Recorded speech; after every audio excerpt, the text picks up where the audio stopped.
to our weekly WandaVision conversation. I am so excited to be here with you today. All right, let's dive on in. Now remember, spoilers. So this episode is the Scarlet Witch. We have the Scarlet Witch. She has her title, she has her moniker, and just like in the comics, it is a title of repute. But unlike the comic books, it seems much more rare. In the comics, it is an inherited title. It is a concept of power, a badge of honor, but in this, it seems to be some sort of legend, this power from an archaic source, this holy title from the Witch Coven, which is a fascinating bit of backstory to dive into. The Scarlet Witch is really cool because it started as a fairly, silly comic book title in the comic books themselves, and she first appeared in X-Men number 4, and that was in the 60s, which is a very different time for what these names mean and all the monikers, and as comic books evolved, so too did the Scarlet Witch title.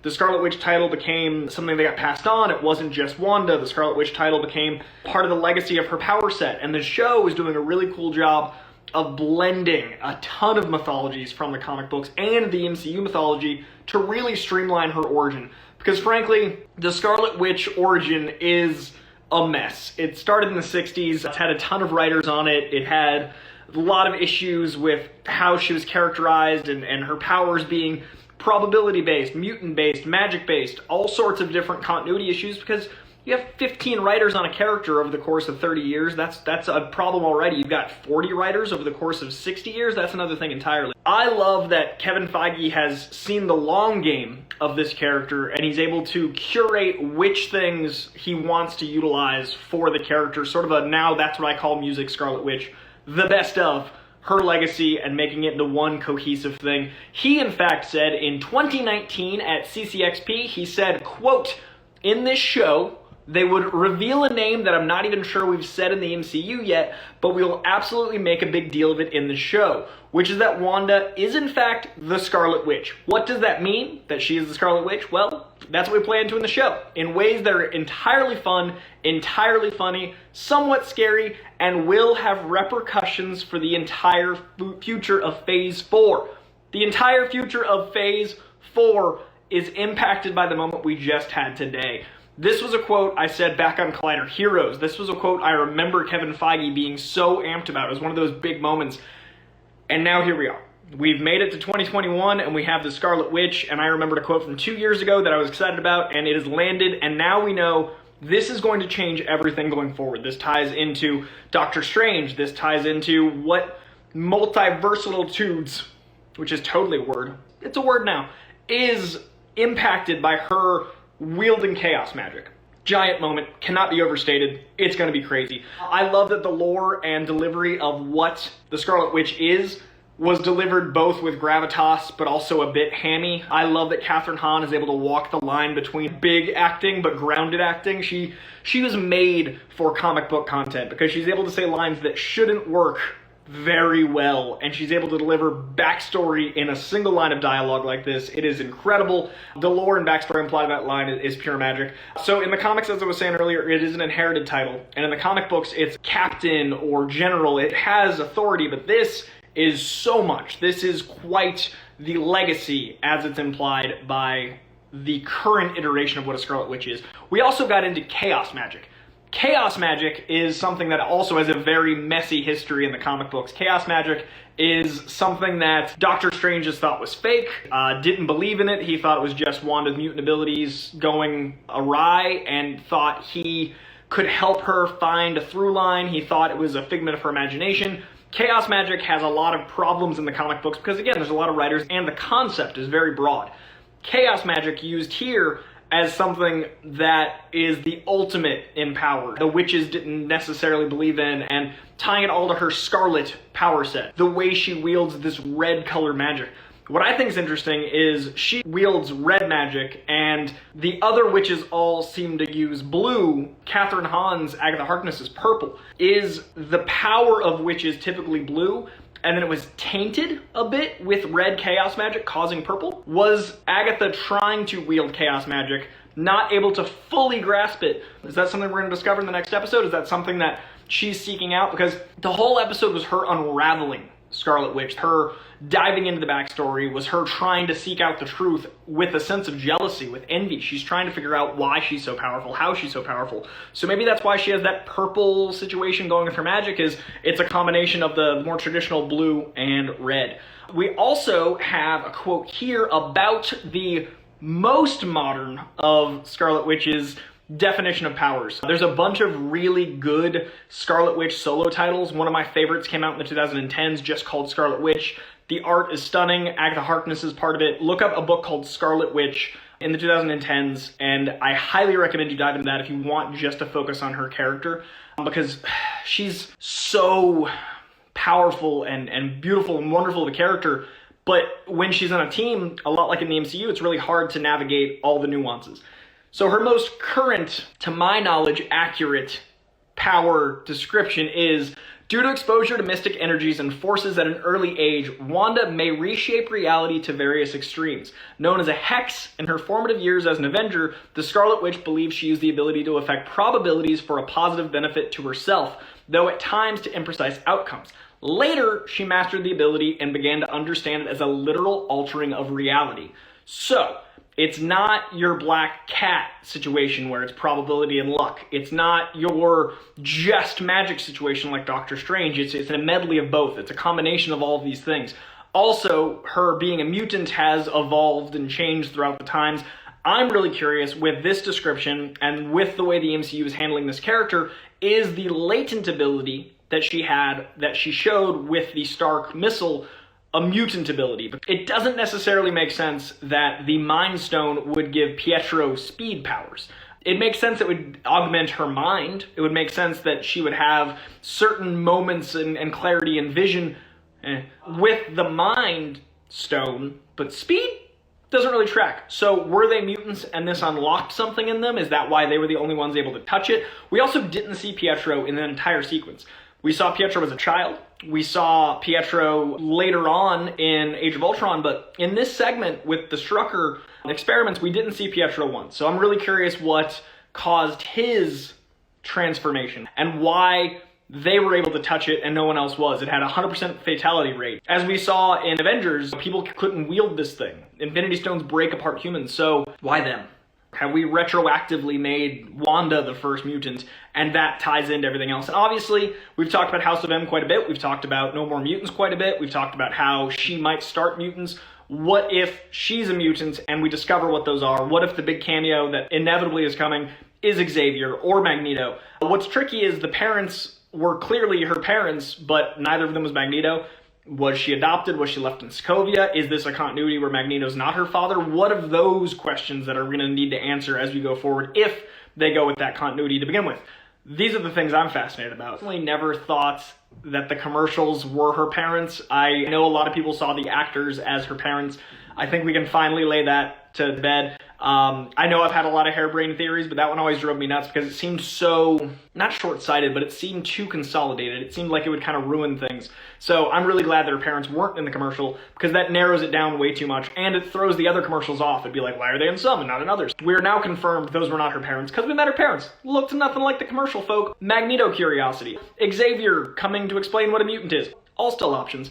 In the comic books, the chaos magic is from an elder god named Chthon, which I don't know if that's how it's pronounced. I've never heard it said out loud. Will that come into play in Doctor Strange? Will chaos magic be an element of the bigger Phase 4 stuff as Kevin Feige's quote about Scarlet Witch? That is another question I have. Probability, back as a child, I love the retroactively making the Stark moment very different with maybe her using magic even as early as the Stark missile. We knew that backstory from Age of Ultron, but the idea that she was in some sort of control, that's a very interesting facet to the character because it could have started way back then, which also could be, again, mutants, which is very exciting. Also the red blinking light, which was that first commercial, the WandaVision episode 1 commercial, the blinking toaster, the same pulse of blinking was happening with the missile. Love little details like that. Genius.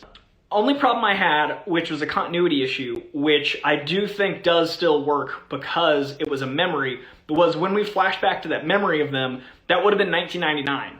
They were 10, that was 99. Malcolm in the Middle came out in 2000. Malcolm in the Middle DVD didn't come out until 2002 because the first season had to end, it got really popular, and then they made a DVD of it. What I'm thinking is her memories are not foolproof. everyone's fallible. Is that going to come into play? Because very, very clearly there was a Malcolm in the Middle DVD. Marvel's really, really good at not having continuity errors. Marvel's really, really good at their detail work. Obviously, they're Easter egg champions. Why was a 2002 DVD in a case in 1999? Is that going to be her memory not being correct? Because she was later watching Malcolm in the Middle with Vision in the era of Civil War. Civil War obviously was post 2002, so that DVD would have been available. Was she remembering having that show when she didn't yet? I got questions. I got questions about that memory. My favorite moment of the week was her tapping into the Mind Stone. The moment she was fully invested in the Mind Stone and she saw a vision of her comic book self, when she saw the fully embraced, not Halloween costume, not silly fun, the actual silhouette of Scarlet Witch is such a powerful image. One of my favorites in the MCU. I love the character of Scarlet Witch. I'm wordless about it because it's such a, we earned this moment. She's hard to write. She's hard to land. You need a lot of screen time to really get the character right. And that moment was Scarlet Witch being born. So not only did we get the name said at the end of the episode, but that 10-second vision of what she is probably going to become is so incredible. Will we get that moment in Doctor Strange? I don't know if they'll pay off her in the sky with that glow in this next episode. They might. But what if that's a vision of Doctor Strange? What if that's to come? What if that's another big moment with Scarlet Witch? What if we're going to get towards that? Or if they're laying seeds for the future?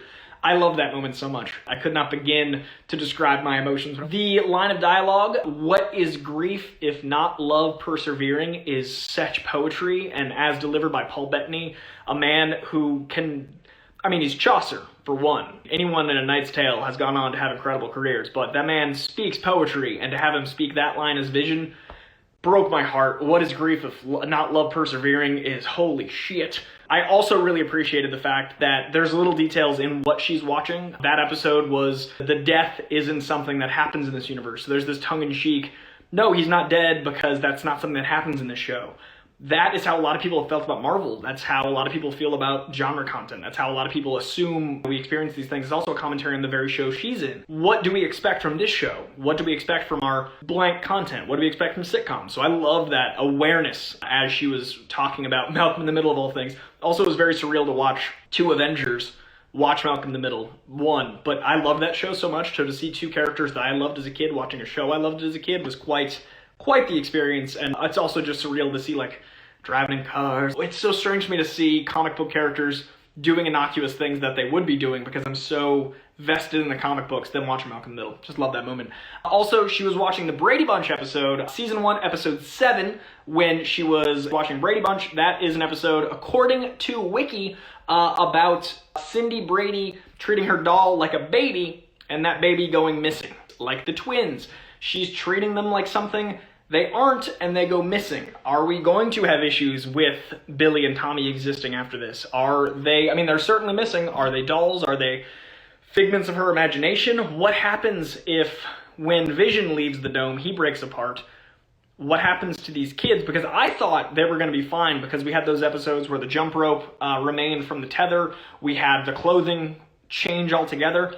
But those were things she changed with her reality magic. Can she create entirely? Now I'm a little worried for Tommy and Billy. I haven't been until this episode. This was the first episode I worry about them doing okay. We obviously need them for Young Avengers. We obviously need Speedster and Wiccan. I love that Speedster's wearing a green tracksuit to mirror his comic book outfit because Billy already mirrored his. But do they live? Do they survive this? Vision we'll talk about next.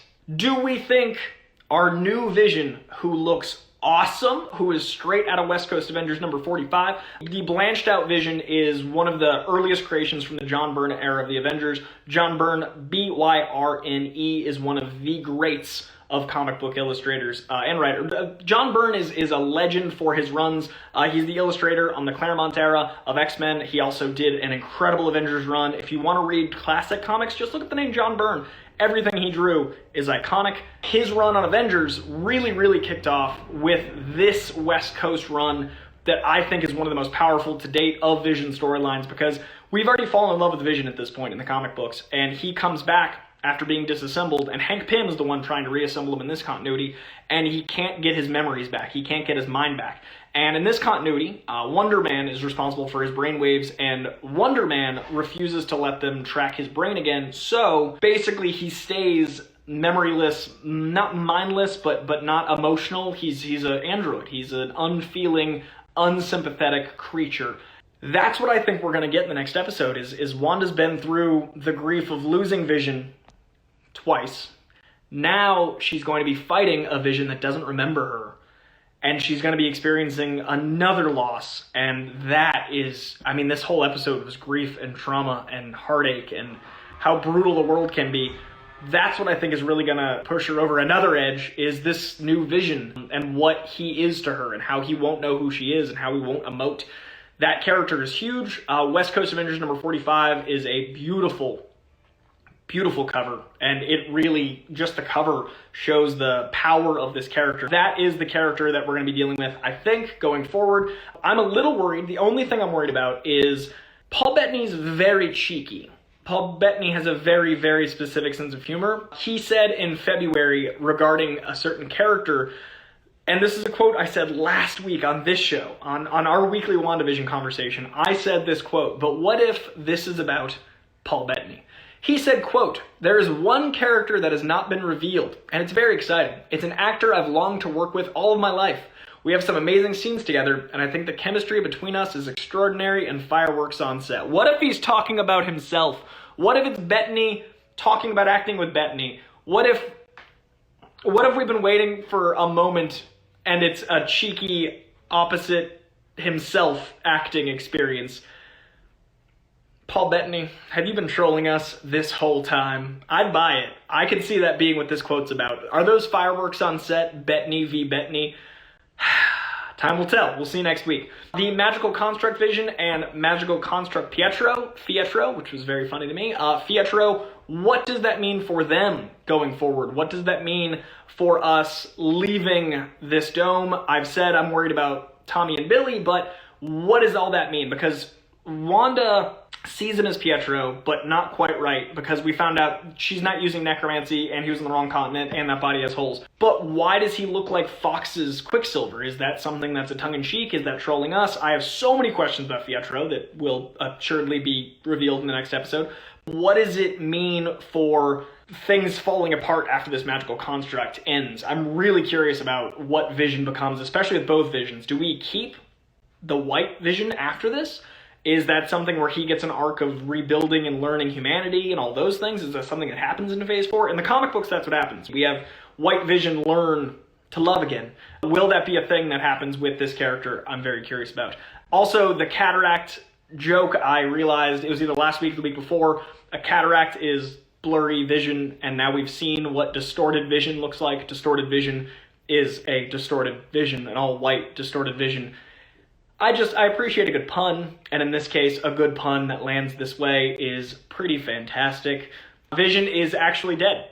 Vision has been dead this whole time. We discovered this episode through Wanda's flashback of creating Westview, that she created everything, including Vision, using the Mind Stone. What does that mean about his ability to fight her? Does that mean he is sentient enough to handle those responsibilities? Does that mean we'll get any of that in the next episode? Is it just going to be White Vision, cold and unfeeling, fighting Wanda? All of these questions. This is a week of an info dump that just leads to more questions for the finale, whether the finale is 1 episode or 2, whether the finale is 2 hours long next week or we get 2 more episodes, which I've been thinking we get 10. A lot has to be answered because this asked a ton more questions than it answered while answering some.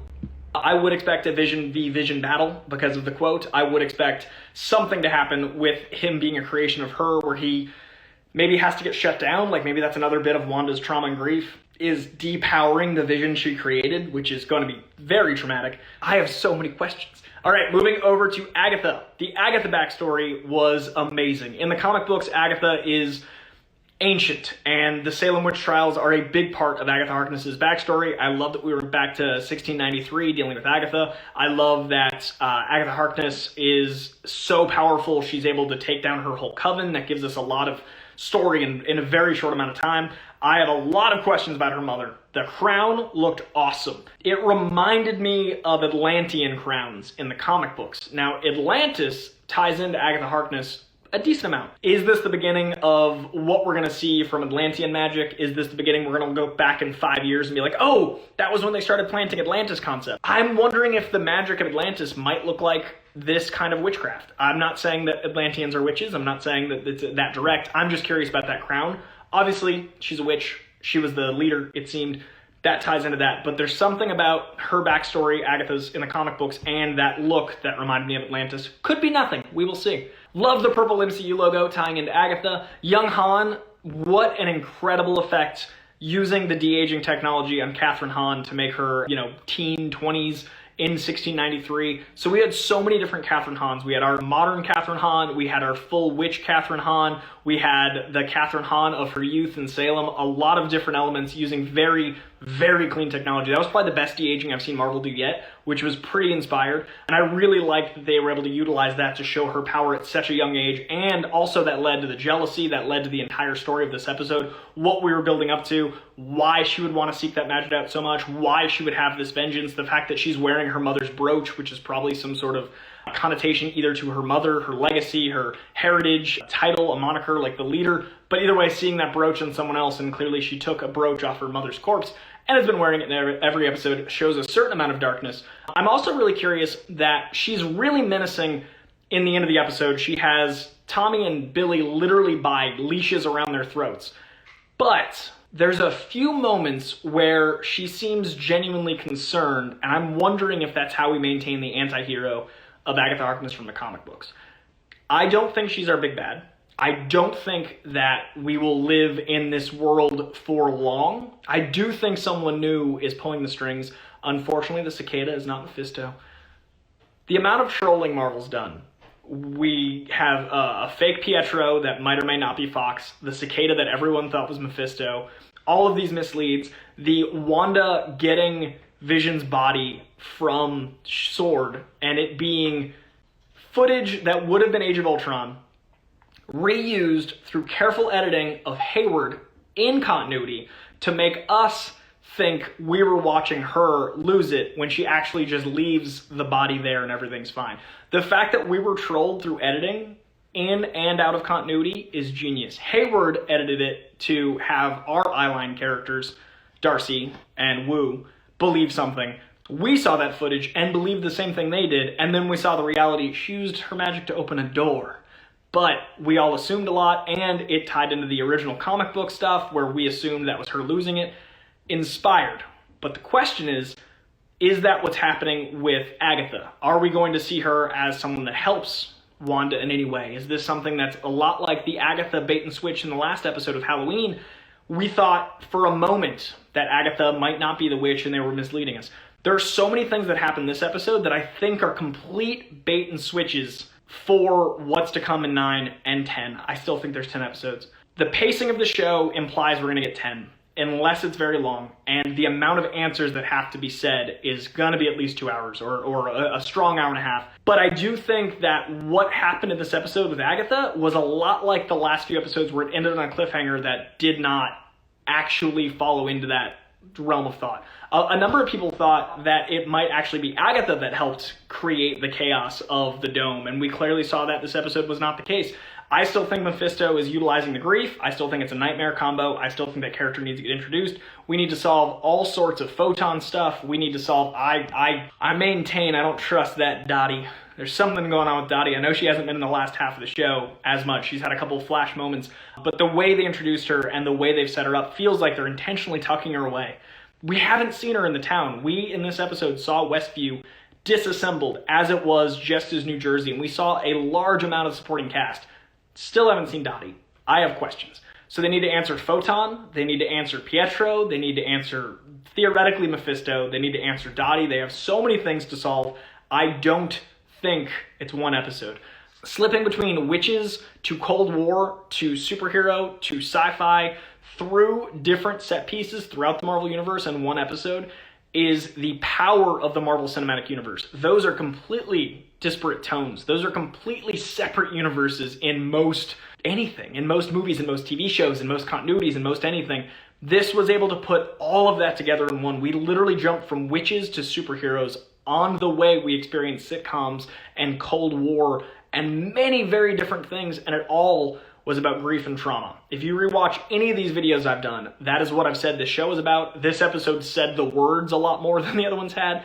It is a very, very dark place we're going, and this was our last bit of info dump before they have to answer a lot of questions and have a lot of action. There's going to be Avengers level fighting coming up very soon, so it's going to have to be solved in a fascinating way. I was just impressed they were able to do this in one episode. I thought the explanation of how we got here was going to be over the course of the next 2 or 3.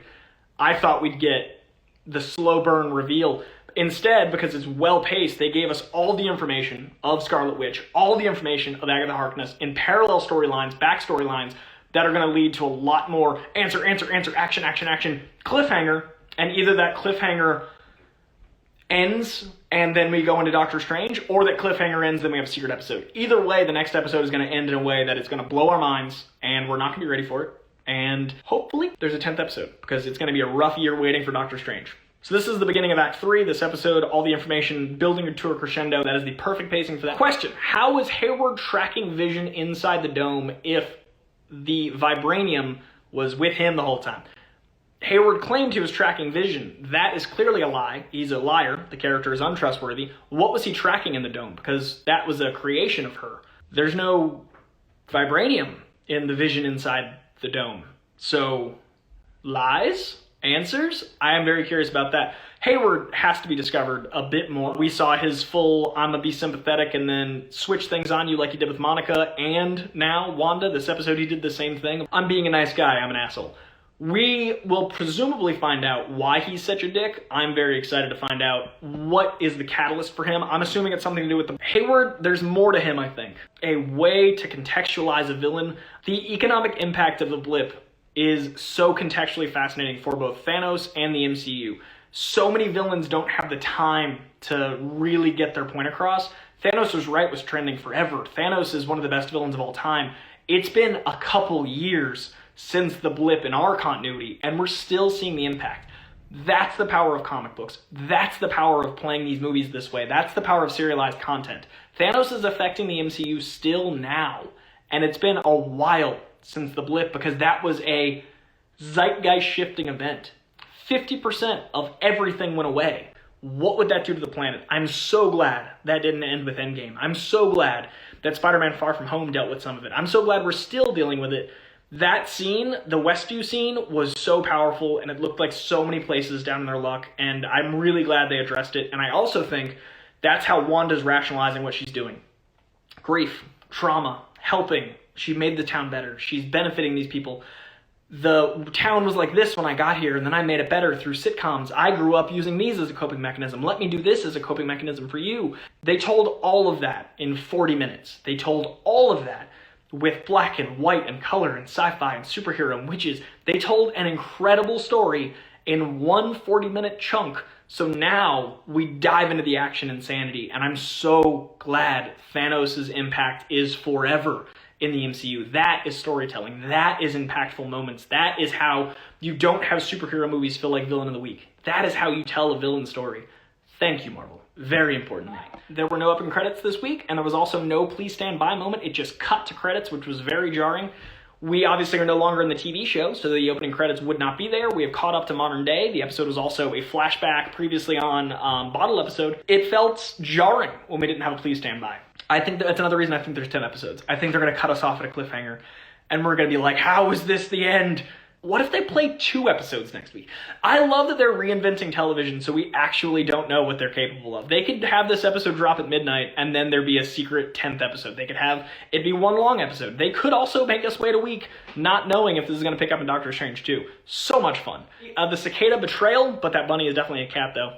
The cicada betrayal hurt me. Hurt my spirit, hurt my soul. I love that they knew they were making us think something that wasn't true. I love that they're using comic book Easter eggs to cause comic fans like me to guess a lot of shit. I've been so wrong, and I've loved it because it means the comic books aren't ruining the show for me. It means continuity in the MCU is intentionally different. Civil War is so different from the Civil War comic books. Age of Ultron was a week. In the comic books, it's years. It's a very different thing, the MCU. I love that me reading comic books isn't ruining comic book TV for me. So thank you for the cicada, who clearly represented the fly that Mephisto embodied, but because I assumed that, I got the fun of her changing it around and then feeding it to that is definitely a cat. That bunny is a cat. I was right about one of them. That bunny is definitely here familiar, and I'm excited to see if Ebony actually comes to play. Ebony, this panther cat, might be that bunny. Is that bunny. Last week we had Stan Lee's birthday on a license plate, which was very sweet, and I missed it my first watching. The birth date of Stan Lee was the numbering on one of the license plates. This week I caught one. The license plate of the car that Wanda is driving said Excelsior on the bottom, which I love very much. So where it would be like a custom tag, Excelsior was on the bottom, framing up the license plate, which I love that we're still able to have Stan Lee cameos after his passing in honor of him, and I thought that was a really beautiful, beautiful send-off. I never thought a commercial people were parents. It's some validation. Wanda is going to be completely alone. I think going into Doctor Strange 2, either her kids aren't with us anymore, or they feel betrayed, and Vision will not be the Vision we currently have. It's either going to be a mind-wiped Vision, which is the white one, or the Vision in the dome somehow survives. I'm not sure how he would, but I don't know if he'll be... Vision left Wanda in the comic books. I think they talked a lot about Wanda being alone in this episode, and I think that she's going to be isolated at the end of this, and it's going to be so hard. And I don't think they're going to make her the villain. I don't think Wanda's the villain. She's someone coping, and that's what we saw this episode. And I just got to give a lot of love to Lizzie Olsen for that performance. Liz Olsen handled grief and trauma and suffering without it seeming in any way overblown or underacted. This is an Emmy performance. This episode was so much work. Look at the amount of pieces. I've mentioned it 10 times. The amount of different settings this episode captured and how she was able to relive trauma that was fictional and have it feel like she was reliving trauma from us experiencing her continuity through the eras. We got to fill in continuity for us as MCU fans, and she got to add to her character. This is how you can solve so many bad writing choices. Anything in the MCU that was there for the Ike Perlmutter era, where it was like, a villain can't be a woman, that won't sell toys, and we don't need to write these characters, can be retroactively fixed like this. This was inspired. I am so happy that Wanda, who is a genius character, can be a genius character. Loved this episode. Loved what Lizzie Olsen did with it. Cannot wait to see how all of this grief and trauma is able to either find some catharsis or rips the show apart, because it's only going to go one of two ways. That's why I'm thinking Agatha might be an anti-hero. That's why I'm thinking there need to be 2 episodes. It's going to be dope. I am very excited. I love what WandaVision's doing. I love the grief and trauma and the experience of it. And I think my second favorite moment, in addition to Scarlet Witch and the power of that image and what that's to come, is the fact that with mere words, we were able to summarize a beautiful and powerful relationship and tie it directly into Avengers Infinity War. And that is the Avengers Infinity War, I Can Feel You, was the MCU's I Love You. It was the I Love You 3000 of Endgame. It was such an important moment. It is one of the most powerful love stories in comic book movies. And in this episode, we were able to make that about grief, but still being love, because grief is love persevering. And that was, I can't feel you. And those words were so impactful and so important. And this show is so well acted and so amazing. So thank you to the MCU. Thank you to everyone who made this. I think it's a gift that we started with this instead of some of the other shows, because the other shows are going to be great. I can't wait for Falcon Winter Soldier. I can't wait to experience the MCU grow. But starting it off with something so multiverse heavy, starting off with something so weird, this is a great way to set the tone for Phase 4. I hate that we're all in COVID times, but this might be a gift that we start with WandaVision instead of other stuff. The Late Con with Coy Jandreau. If you want more stuff like this, let me know with your subscribes. It's free. I will see you all next week. Thank you for being here. Thank you for sharing Fridays with me. Thank you for sharing WandaVision with me. I'll see you soon. Bye, guys.